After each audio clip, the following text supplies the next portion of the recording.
how vibrant the campus is. But I want to tell you, one of the things Delaware State is proud of, Jerry Rice, famous, played for San Francisco, probably one of the best receivers in the history of football.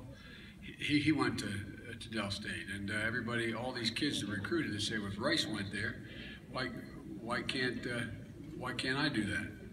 And the coach used to say they'd bring them out to the stadium, which is a relatively small stadium, and say, is this where we play? The kids they're recruiting that are the most sought after.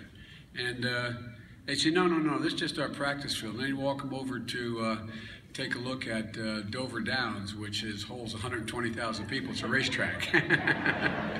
So I'm not sure the tactics Del State always uses are right. But anyway, look, one of my dearest friends when I got involved in public life back when I was a kid was, and a lot of it was shaped as it was for all of you in this room, my age or younger, and that was the civil rights movement. When I came back from the University of Syracuse University as a law student, my city was in flames. 1968, after Dr. King was assassinated, Wilmington, Delaware was the only city in America since the Civil War that was occupied by the military, because a significant portion of it burned to the ground.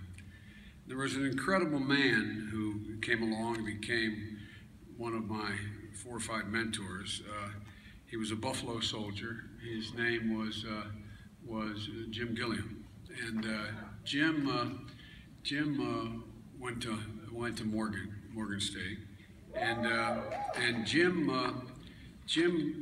showed up from Baltimore with a sense that there wasn't anything we couldn't get done, and he raised 2 remarkable kids. His wife Louise went to Winston-Salem, and he was the first guy that really spent some time with me, making clear why HBCUs were so critically important, why they mattered so much, not just from an educational standpoint, but from a sociological and social standpoint.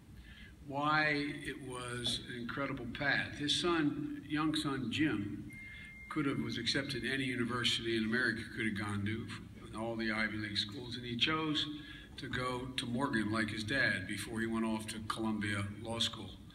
And Jim ended up being an incredibly successful man, died prematurely in his sleep at 50-some years old.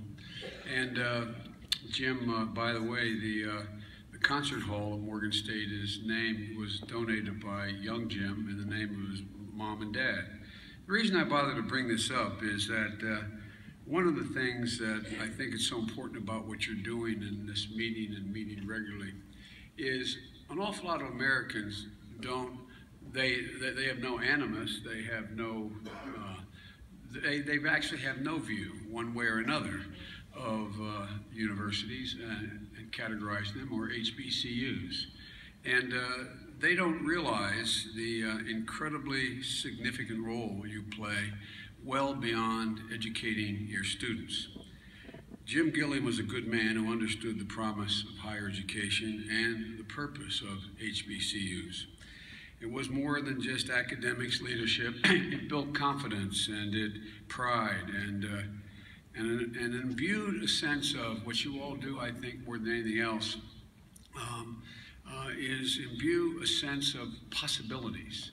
You make young people, Bill Gray, who was a great friend of mine, and Congressman Gray, who went on to, as you know about Bill used to talk about it in terms of the possibilities that young people get exposed to.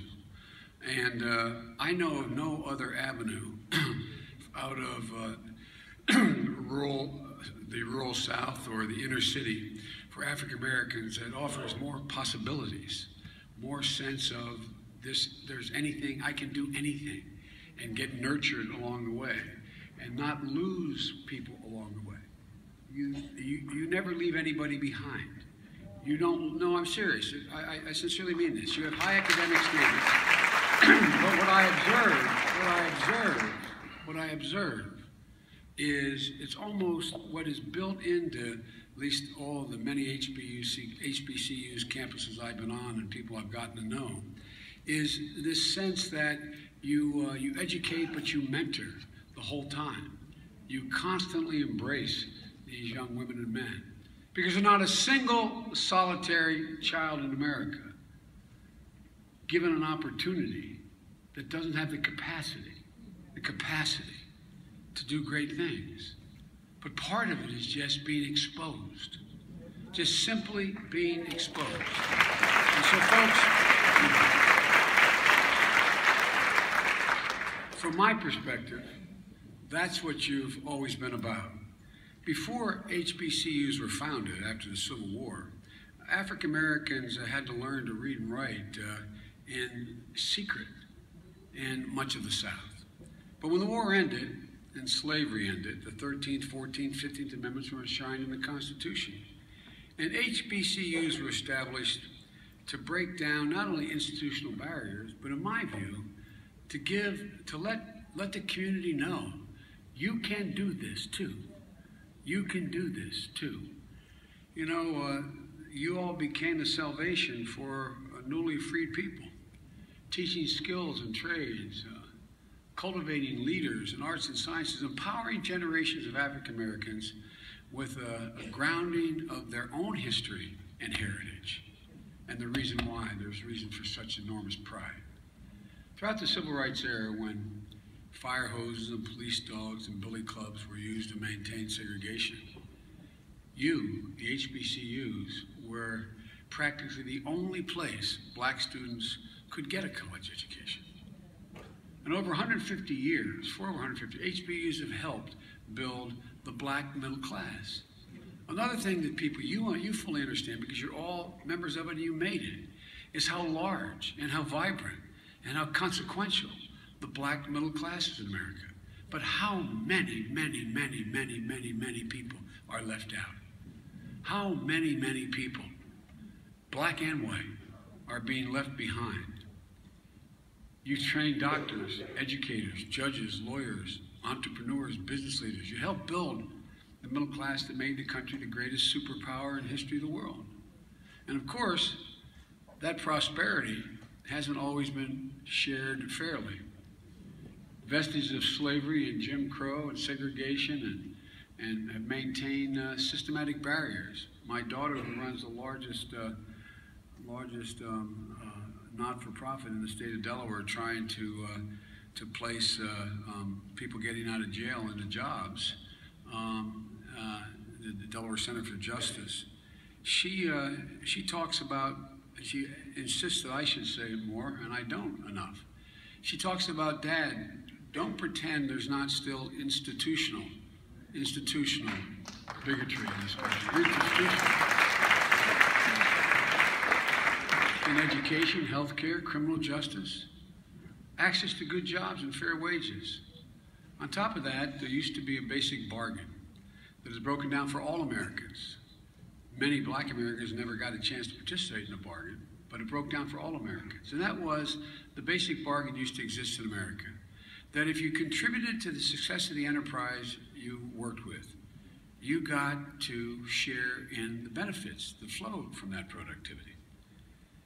If you shared in the profits, if you worked hard and you played by the rules, you got to share in the nation's prosperity.